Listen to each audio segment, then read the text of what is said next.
GST की return भले कोई भी भरे, लेकिन गलती की सारी जिम्मेदारी सिर्फ और सिर्फ एक टैक्स पेयर की होगी, बिजनेसमैन की होगी और किसी की नहीं। जितने भी बिजनेसमैन हैं, आज की ये मोटिवेशनल वीडियो, इंफॉर्मेटिव वीडियो सिर्फ और सिर्फ आपके लिए। अगर आप अपने बिजनेस को बढ़ाना चाहते हैं, ऊंचाइयों पर जाना चाहते हैं और आप चाहते हैं कि आपका बिजनेस ऊंचाइयों पर जाए, बिजनेस बढ़ाने के लिए आपको चाहिए एक ऐसा साथी जो आपके टैक्स का ध्यान रखे। लेकिन जीएसटी का सेक्शन 48 क्या कहता है, यह आपको ध्यान दिलाता है इस बारे में जो इसमें लिखा हुआ है। जीएसटी का सेक्शन 48 क्या कहता है जानते हैं? जीएसटी में भरोसा करो, लेकिन आंख मूंद कर नहीं, आंख खोल कर। एक बिजनेसमैन ने अपना बिजनेस बहुत बढ़ा लिया और रिटर्न फाइलिंग की, टैक्स फाइलिंग की सारी जिम्मेदारी एक जीएसटी प्रैक्टिशनर को दे दी। जीएसटी प्रैक्टिशनर ने टाइमली सारी रिटर्न फाइल करी, बस एक बार एक गलती हो गई, उसने आईटीसी ज्यादा क्लेम कर लिया। बिजनेसमैन ने कहा गलती जीएसटी प्रैक्टिशनर ने करी है, मेरी जिम्मेदारी नहीं है, गलती उसने करी वो भरेगा। बस यहीं पर सेक्शन 48 का रोल प्ले होता है, जो टैक्स पेयर और जीएसटी प्रैक्टिशनर के बीच का जो फर्क है वो समझाता है कि ड्यूटी तो है जीएसटी प्रैक्टिशनर की, लेकिन गलती करी, कोई डिफॉल्ट करा तो जिम्मेदारी है सिर्फ टैक्स पेयर की। जीएसटी का सेक्शन 48 कहता है कि आप अपनी रिटर्न को फाइल करने के लिए, टैक्स की लायबिलिटी को कैलकुलेट करने के लिए, आईटीसी लेने के लिए किसी भी जीएसटी प्रैक्टिशनर को ऑथराइज कर सकते हैं।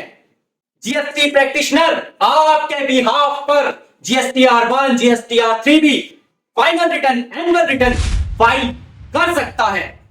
लेकिन अगर उसने कोई डिफॉल्ट कर दिया तो सारी जिम्मेदारी टैक्स पेयर की होगी, बिजनेसमैन की होगी। जीएसटी प्रैक्टिशनर सिर्फ अपना काम करेगा, आपकी मदद करेगा, अपनी ड्यूटी निभाएगा। लेकिन अगर कोई डिफॉल्ट हो गया, कोई गलती हो गई, आईटीसी ज्यादा क्लेम कर लिया या टैक्स कम भरा, तो सारी जिम्मेदारी सिर्फ और सिर्फ टैक्स पेयर की है, बिजनेसमैन की है। ये सेक्शन 48 क्लियरली मेंशन करता है। सारा दंड टैक्स पेयर को ही भरना पड़ेगा। अगर सेक्शन 48 न होता तो क्या होता? कोई भी व्यक्ति खुद को जीएसटी एडवाइजर बता के रिटर्न फाइल कर देता और टैक्स पेयर क्या कहता कि मेरी रिटर्न तो किसी और ने भरी थी। सिस्टम के अंदर गलत डेटा जाता, सरकार को रेवेन्यू का लॉस हो जाता, जो टैक्स पेयर है वो लीगल ट्रैप में फंस जाता। एक रियल एग्जांपल से समझाता हूं। एक टैक्स पेयर, एक बिजनेसमैन ने एक जीएसटी प्रैक्टिशनर को रिस्पॉन्सिबिलिटी दी कि आप हमारी रिटर्न फाइल करेंगे, टैक्स कैलकुलेट करेंगे, आईटीसी लेंगे, टैक्स की पेमेंट करेंगे, सब कुछ आपने करना है। जीएसटी प्रैक्टिशनर ने गलती से गलत इनवॉइस फाइल कर दिया। अब इसका रिजल्ट क्या हुआ? नोटिस आ गया, 45,000 की पेनल्टी लग गई। जीएसटी प्रैक्टिशनर ने कहा सर माफ कीजिए, ये मेरे से गलती से हो गया। लेकिन जो नोटिस है ना, वो बिजनेसमैन के, टैक्स पेयर के नाम पर इशू हुआ था, जीएसटी प्रैक्टिशनर के नाम पर इशू नहीं हुआ। जीएसटी का सेक्शन 48 उसने ये क्लियर किया, जिम्मेदारी उसी टैक्स पेयर, उसी बिजनेसमैन की है जिसने उसे ऑथराइज किया था रिटर्न को फाइल करने के लिए और जीएसटी के सारे कंप्लायंस करने के लिए। इससे क्या पता चलता है कि जब भी जीएसटी रिटर्न को फाइल करने के लिए और जीएसटी के कंप्लायंस को देखने के लिए अगर हम किसी को ऑथराइज करते हैं तो वेरीफाई करना बहुत जरूरी है कि उसे नॉलेज कितनी है, क्या वो ये सारे कंप्लायंस देख भी पाएगा नहीं, जिम्मेदार पर्सन है या नहीं, कि लापरवाही के चलते पेनल्टी पे पेनल्टी, पेनल्टी पे पेनल्टी लगवाता चला जाए। इससे होगा ये आमदनी अठन्नी, खर्चा रुपया। जो आप कमाओगे बिजनेस में वो सारा प्रॉफिट तो चला जाएगा पेनल्टी और लेट फीस में।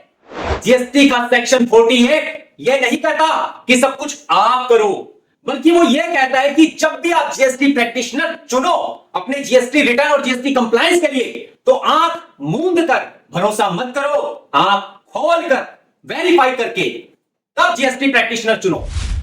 हर रिटर्न के पीछे आपका नाम लिखा है, हर रिटर्न से आपका नाम जुड़ा है, तो रिटर्न की वेरिफिकेशन करना भी आपकी जिम्मेदारी है और जीएसटी प्रैक्टिशनर की वेरिफिकेशन करना भी आपकी आपकी जिम्मेदारी, क्योंकि आप उसे ऑथोराइज करोगे ये सभी काम करने के लिए, कंप्लायंस देखने के लिए, जीएसटी की रिटर्न फाइल करने के लिए।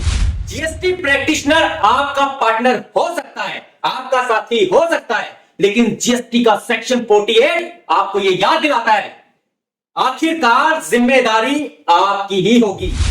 इसीलिए कहते हैं कि भरोसा करो पर वेरीफाई करना मत भूलो।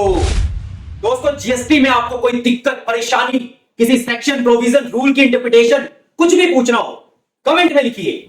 मुझे उम्मीद है आपको ये वीडियो बहुत बहुत बहुत पसंद आई होगी। आपने वीडियो को लाइक, कमेंट और शेयर कर दिया होगा। जो नए दोस्त चैनल पर पहली बार आए हैं उन्होंने चैनल को सब्सक्राइब कर लिया होगा, बेल आइकन को प्रेस कर लिया होगा। इससे होगा ये, जब भी हमारी कोई नई वीडियो आएगी तो आपको सबसे पहले देखने को मिलेगी।